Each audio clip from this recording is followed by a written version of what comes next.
Ibn Arabi's map of the spirit reveals the three stations of Fana, where the self dissolves before God. But what disappears is not what you think. Something more dangerous clings beneath devotion. Stay, and you will learn to recognize each stage within yourself and know how to move beyond it. You do not lose yourself all at once. You lose it in layers, and each layer resists in a different way. The first station feels like surrender, but it hides a subtle form of control. Fana al-Af'al, annihilation of actions. This is the stage where you stop seeing your actions as your own.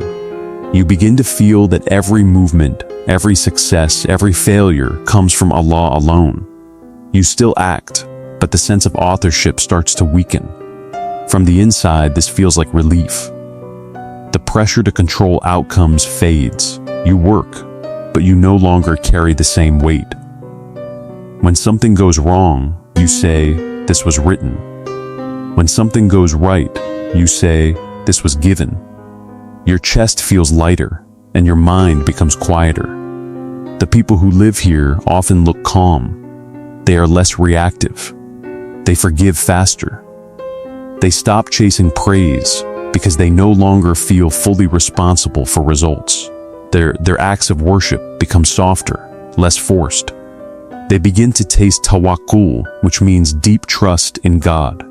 But there is a trap here, a very subtle one. You can begin to use this belief to escape responsibility.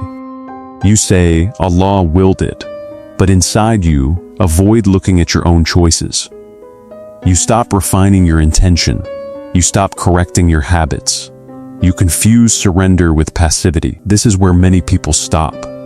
They feel peace, so they think they have arrived. But this peace can hide a quiet pride.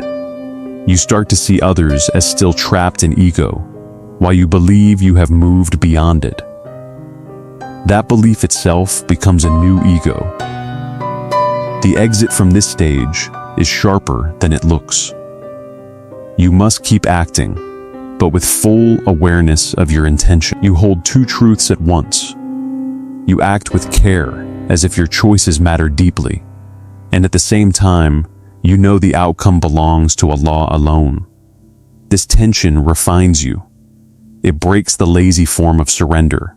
It forces you to stay awake inside your actions, not asleep behind them.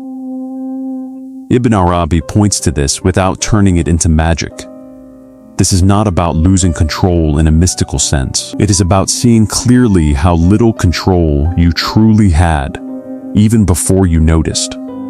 When you begin to feel this stage correctly, your language changes. Not just what you say, but how you mean it. Insha'Allah stops being a phrase and becomes a lived reality. You plan, but you do not cling. Yet something still remains untouched. Even after your actions feel surrendered, there is still a you who experiences those actions. A you who feels calm, who feels trusting, who feels close to God. And that you is far more stubborn than your actions ever were. It does not let go easily. And this is where the second station begins to unsettle everything you thought you had already surrendered. Fana al-Sifat, annihilation of attributes. This is the stage where your qualities begin to fall away. Not your actions, but the traits you secretly claim as yours. Your patience, your sincerity, your humility. Even your love for Allah begins to feel less like yours. From the inside, this feels unstable.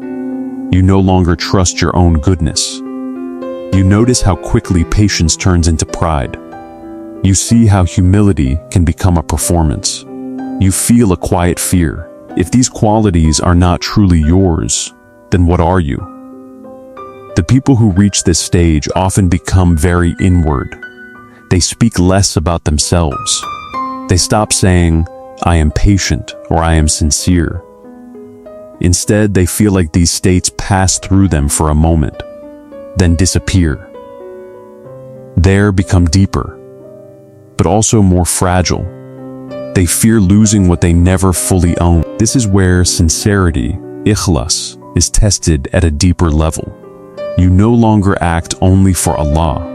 You begin to question whether even your intention is clean. You ask yourself, who is the one intending? And that question shakes you. The trap here is more dangerous than the first. You can fall into despair. You see flaws everywhere inside yourself. You lose confidence in your ability to be good. You may begin to withdraw from action because you fear your intentions are corrupted. You think stepping back is safer than risking impurity. Or you fall into a hidden arrogance. You start to believe you are more aware than others. You see their actions as full of ego, while you believe you have seen through your own. This awareness becomes a new identity, a more refined ego, but still an ego. Both paths keep you stuck. The exit from this stage is not through analysis. It is through surrender at a deeper level. You stop trying to own even your inner states. When patience appears, you do not claim it. When anger appears, you do not collapse under it. You witness both as movements allowed by Allah. This does not make you passive. It makes you honest. You still act.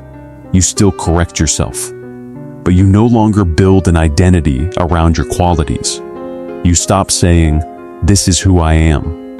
Instead, you begin to feel, "This is what is being shown through me right now." This shift is subtle, but it cuts deep. Ibn Arabi does not ask you to destroy your character. He asks you to stop worshiping it. Because as long as you see yourself as the source of your qualities, you remain separate. When this stage opens correctly, something strange happens. You begin to feel closer to Allah, but also more empty. The sweetness of worship increases, but the sense of you enjoying it starts to fade. There is less "I am feeling close to God" and more just closeness. But even now, something remains. A final root. The deepest one. You still feel like a separate existence that is experiencing all of this. A you that witnesses actions and attributes passing away. And that you is the last veil. Removing it does not feel like growth. It feels like disappearance. And most people, even after coming this far, hesitate at the edge of that loss. Fana al-Dat. Annihilation of the self. This is the stage where even the sense of being a separate you begins to dissolve. Not your actions, not your traits. Your very feeling of "I exist" as myself starts to fade. From the inside, this does not feel like power. It feels like loss. You no longer stand as the center of your experience. The one who used to say "I feel, I know, I am close" becomes quiet. What remains is presence without ownership. People who reach this stage do not announce it. In fact, they often look ordinary. They eat, speak, work, and pray like anyone else. But inside, something has shifted. They no longer experience themselves as separate from what unfolds. They see everything as sustained by Allah alone. There becomes still. Not empty, but still. There is no effort to feel something special. No chase for spiritual states. Prayer becomes standing before Allah without trying to become anything. But this is the most dangerous edge. The trap here is illusion. Some people taste a moment of this state and believe they have arrived. They speak about unity in a careless way. They blur the line between creator and creation. They think losing the ego means becoming God-like. This is not what Ibn Arabi teaches. He points to a clarity, not confusion. You do not become Allah. You realize with full certainty that you were never independent from Him for a single moment. The distance you felt was a perception, not a reality. Another trap hides here. Fear. As the sense of self weakens, fear can rise, a deep resistance. You feel like you are about to disappear, and something inside you pulls back. You cling to identity, even a painful one, because it feels safer than nothingness. This is why many stop just before this stage opens fully. The exit is not force. You cannot push yourself into this. It comes through surrender that has no condition left. You let go, not because you understand everything, but because you trust completely. This is where Tawheed, the oneness of Allah, stops being a belief and becomes direct seeing. When this stage settles, life does not end. It becomes clearer. You return to action, but without the old weight. You speak, but without the need to defend an identity. You move, but without the constant noise of self-concern. Ibn Arabi calls this movement beyond Fana as baqa, which means remaining. You remain in the world, but with Allah, not separate, not dissolved into nothingness, but fully aligned. This is the human being who has crossed. They do not need to prove anything. They do not chase recognition. They do not fear loss the way others do. Their presence itself becomes a kind of guidance, even when they say nothing. But now the real question turns toward you. Not which stage is highest, but where you are standing right now, without hiding.